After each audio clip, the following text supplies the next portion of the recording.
Morning, ladies and gentlemen, it's Chris Oz, Canopies 4x4 here again. What have we got here today? We've got a BYD Shark that has going to get one of our hard lids fitted to it. I've been really looking forward to this one. Let's get right into it.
You're just a target in a room full of people trying to sell a dream.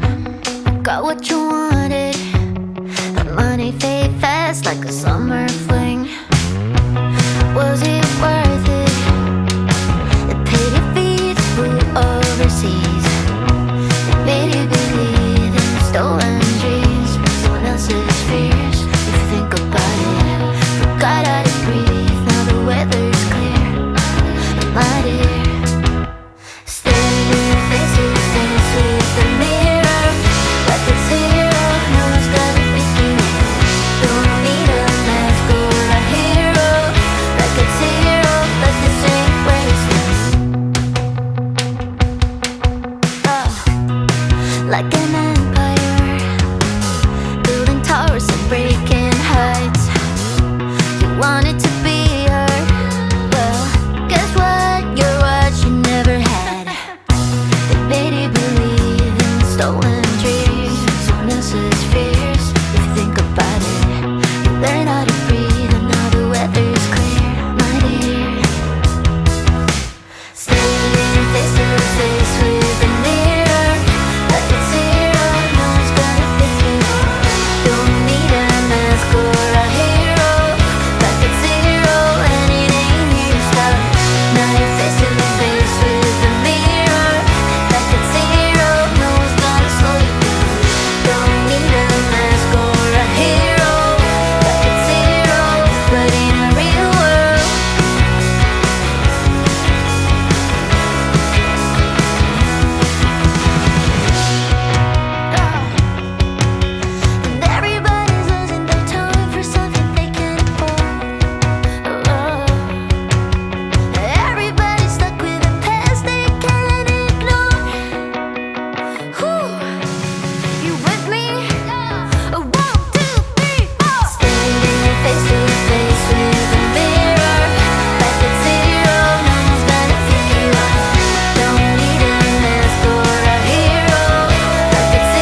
It's all the tights around my neck, I'm getting chills out. It's all the tights around my neck, I'm getting chills out.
Alrighty, ladies and gentlemen, hopefully you enjoy the assembly and fit process of this BYD lid. You can see very, very straightforward, taking advantage of all the OEM mounting points. The only holes that need to be drilled are for these brackets that are added to the rear. In fact, cameraman, did they drill the holes for those brackets? All OEM fitting points, there you go, entirely no drill fitting, so you can continue to maintain your tub without any holes, which is always a benefit, isn't it? While we're at it, very, very straightforward. You get a pair of these tie-down rails on top. If you wanted to add crossbars to the lid, you absolutely can. The lid itself is rated up to 300 kilograms carrying capacity. You heard right. All right, get your missus on there, get your dog on there, get 2 dogs on there and the missus. I don't even know what's happening with your family cars, right? So if you want to grab one, they're available to ship Australia-wide, or obviously we can get it fitted here 0296278666 is the number to call. ozcanopies.com.au is the website to visit. Other than that, like, subscribe, hit the notification bell. We'll see you guys on the next one.